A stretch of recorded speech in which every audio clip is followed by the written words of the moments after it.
आदि।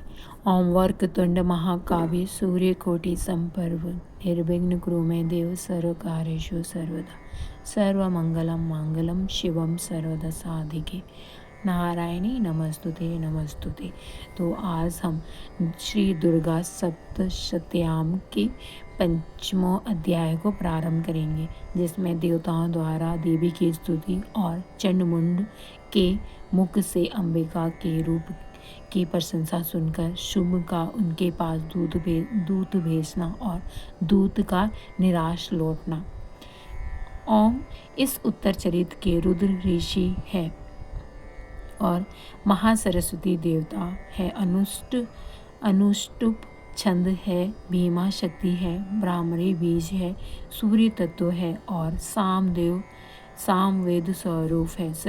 महासरस्वती की प्रसन्नता के लिए उत्तर चरित के पाठ में इसका विनियोग किया जाता है, जो अपने कर कमलों में घंटा, शूल, हल, शंख, मुसल, चक्र, धनुष और बाण धारण करती है। शरद ऋतु के शोभा संपन्न चंद्रमा के समान जिनकी मनोहर क्रांति है, जो तीनों लोकों की आधारभूता और शुंभ आदि देवताओं का नाश करने वाली है, तथा गौरी के शरीर में जिनका प्राकट्य वह है, उन महासरस्वती देवी का मैं निरंतर भंजन करता हूँ। ऋषि कहते हैं, पूर्व काल में शुंभ और निशुंभ नामक असुरों ने अपने बल के घमंड में आकर सचीपति इंद्र के हाथ से तीनों लोकों का राज्य और यज्ञ भाग छीन लिए। वे ही दोनों सूर्य, चंद्रमा, कुबेर, यम और वरुण के अधिकार का भी उपयोग करने लगे।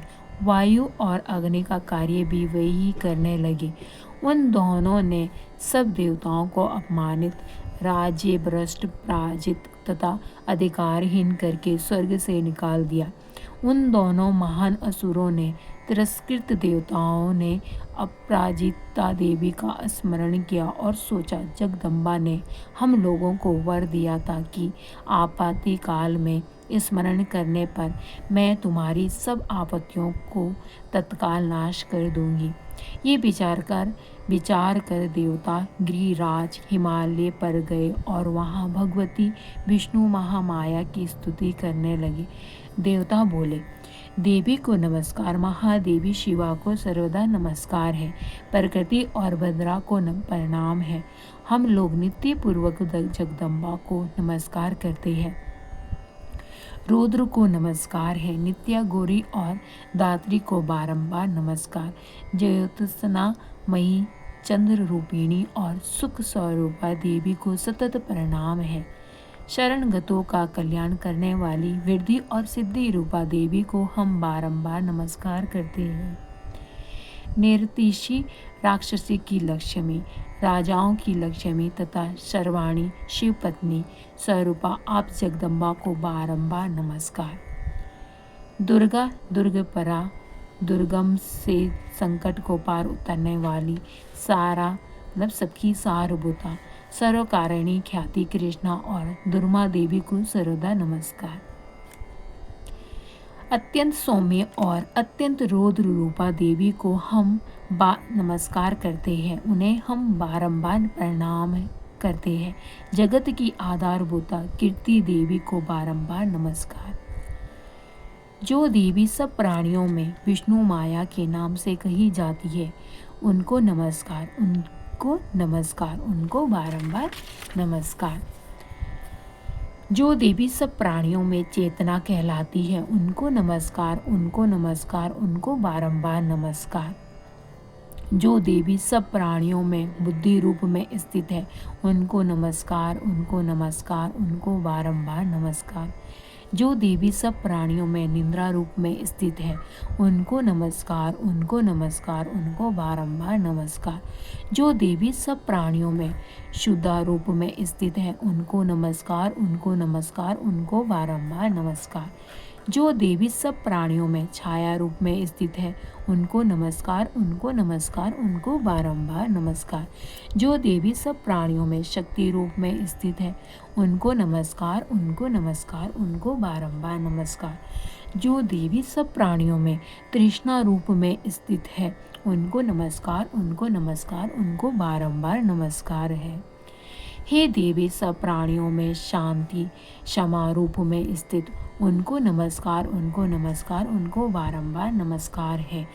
जो देवी सब प्राणियों में जाति रूप में स्थित है, उनको नमस्कार, उनको नमस्कार, उनको बारंबार नमस्कार है।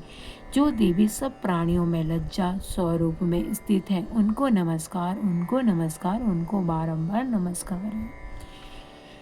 जो देवी सब प्राणियों में शांति रूप में स्थित है, उनको नमस्कार, उनको नमस्कार, उनको बारंबार नमस्कार है।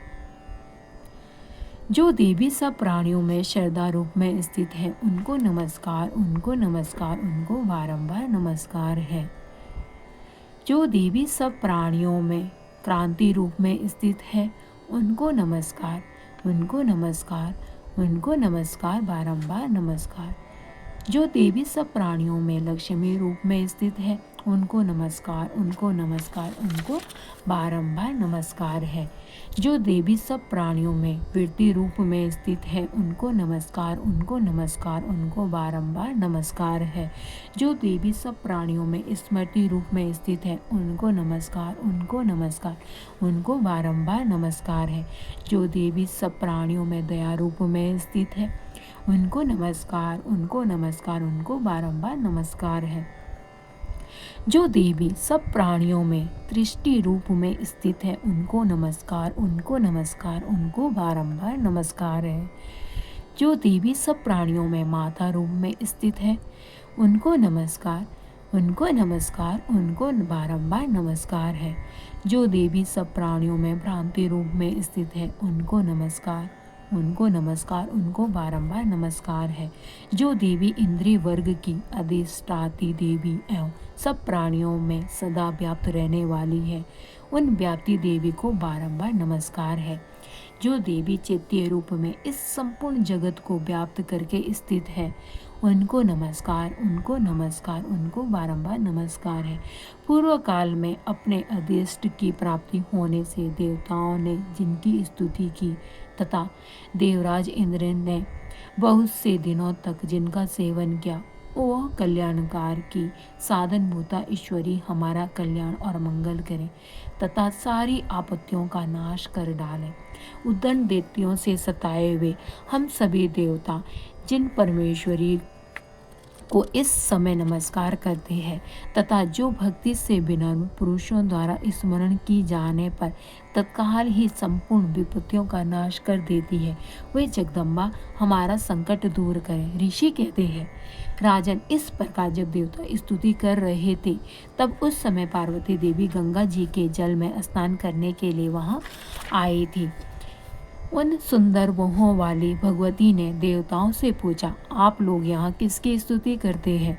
तब उन्हीं के शरीर कोश से प्रकट हुई शिवा देवी बोली, शुभ दैत्य से तिरस्कृत और युद्ध में निशुभ से पराजित हो यहाँ एकत्रित हुए ये समस्त देवता ये मेरी ही स्तुति कर रहे हैं। पार्वती जी के शरीर कोश से अंबिका का प्रादुर्भाव हुआ था, इसलिए वे समस्त लोकों में कौशिकी कही जाती है। कौशिकी के प्रकट होने के बाद पार्वती देवी का शरीर काले रंग का हो गया। अंत वे हिमालय पर रहने वाली कालिका देवी के नाम से विख्यात हुई। तदनंतर शुभ निशुभ के वृत्तीय चंडमुंड वहां आए और उन्होंने परम मनोहर रूप धारण करने वाले अंबिका देवी को देखा। फिर वे शुभ के पास जाकर बोले, महाराज, एक अत्यंत मनोहर स्त्री है जो अपनी दिव्य क्रांति से हिमालय को प्रकाशित कर रही है। वैसा उत्तम रूप कहीं किसी ने भी कहीं नहीं देखा होगा। असुरेश्वर पता लगाइए वो देवी कौन है और उसे ले लीजिए। स्त्रियों में तो वो रतन है, उसका प्रत्येक अंग बहुत ही सुंदर है तथा वो अपने श्री अंगों की प्रभा से संपूर्ण दिशाओं में प्रकाश फैला रही है। दैत्यराज अभी वो हिमालय पर ही मौजूद है, आप उसे देख सकते हैं। प्रभु, तीनों लोकों में मणि हाथी और घोड़े आदि जितने भी रत्न हैं वे सब इस समय आपके घर में शोभा पाते हैं। हाथियों में रत्नभूत ऐरावत और पारिजात का वृक्ष और यह ऊंचे शर्वा घोड़ा, ये सब आपने इंद्र से ले लिया है। हंसा से जुता हुआ ये विमान भी आपके आंगन में शोभा पाता है। ये रत्नभूत अभिभूत विमान जो पहले ब्रह्मा जी के पास था, अब आपके यहाँ लाया गया है। यह महापद नामक निधि आप कुबेर से छीन लाए हैं। समुद्र ने भी आपकी किंजलकिनी नाम की माला भेंट की है आपको। ये केसरों से सुशोभित है और जिसके कमल कभी कुमलाते नहीं है। सुवर्ण की वर्षा करने वाला वरुण का छत्र भी आपके घर में शोभा पाता है तथा ये श्रेष्ठ रथ जो पहले प्रजापति के अधिकार में था, अब आपके पास मौजूद है। दैत्येश्वर मृत्यु की उत्तराक्रांतिदा नाम वाली शक्ति भी आपने छीन ली है तथा वरुण का पाश और समुद्र में होने वाले सब प्रकार के रत्न आपके भाई निशुभ के अधिकार में है। अग्नि ने भी स्वतः शुद्ध किए हुए 2 वस्त्र आपकी सेवा में अर्पित किए हैं। दैत्यराज, इस प्रकार सभी रत्न आपने एकत्र कर लिए हैं। फिर जो ये स्त्रियों में रत्न रूप कल्याणमयी देवी है, इसे आप क्यों नहीं अपने अधिकार में कर लेते। ऋषि कहते हैं, चंडमुंड का ये वचन सुनकर शुंभ ने महादैत्य सुग्रीव को दूत बनाकर देवी के पास भेज दिया और कहा, तुम मेरी आज्ञा से उसके सामने ये बातें कहना और ऐसा उपाय करना जिससे प्रसन्न होकर वो शीघ्र ही यहाँ आ जाए। वो दूत पर्वत के अत्यंत रमणीय प्रदेश में जहाँ देवी मौजूद थी गया और मधुर वाणी से कोमल वचन बोला। दूत बोला, देवी, दैत्यराज शुभ इस समय तीनों लोगों के परमेश्वर है। मैं उन्हीं का भेजा हुआ दूत हूँ और यहाँ तुम्हारे ही पास आया हूँ। उनकी आज्ञा सदा सब देवता एवं सवर से मानते हैं तथा कोई उसका उल्लंघन नहीं कर सकता। वे संपूर्ण देवताओं को परास्त कर चुके हैं। उन्होंने तुम्हारे लिए जो संदेश दिया है उसे सुनो। संपूर्ण त्रिलोकी मेरे अधिकार में है। त्रिलोकी मेरे अधिकार में है। देवता भी मेरी आज्ञा के अधीन चलते हैं। संपूर्ण योगों के भोगों का मैं ही पृथक भोगता हूँ। तीनों लोकों में जितने श्रेष्ठ रत्न हैं वे सब मेरे अधिकार में है। देवराज इंद्र का वाहन ऐरावत जो हाथियों में रत्नों के समान है, मैंने छीन लिया है। क्षीर सागर का मंथन करने से जो अश्व रत्न ऊंचे स्वहा प्रकट हुआ था, उसे देवताओं ने मेरे पैरों पर पड़कर समर्पित किया। सुंदरी, उनके सिवा और भी जितने रत्नभूत पदार्थ देवताओं, गंधर्वों और नागों के पास थे, वे सब मेरे ही पास आ गए हैं। देवी, हम लोग तुम्हें संसार की स्त्रियों में रत्न मानते हैं। अंत हमारे पास आ जाओ, क्योंकि रत्नों का उपभोग करने वाले हम ही हैं। चंचल कटाक्षों वाली सुंदरी, तुम मेरे या मेरे भाई महापराक्रमी निशुभ की सेवा में आ जाओ, क्योंकि तुम रतन स्वरूपा हो। मेरा वर्ण करने से तुम्हें तुलना रहित महान ऐश्वर्य की प्राप्ति होगी। अपनी बुद्धि से ये विचार, तुम मेरी पत्नी बन जाओ।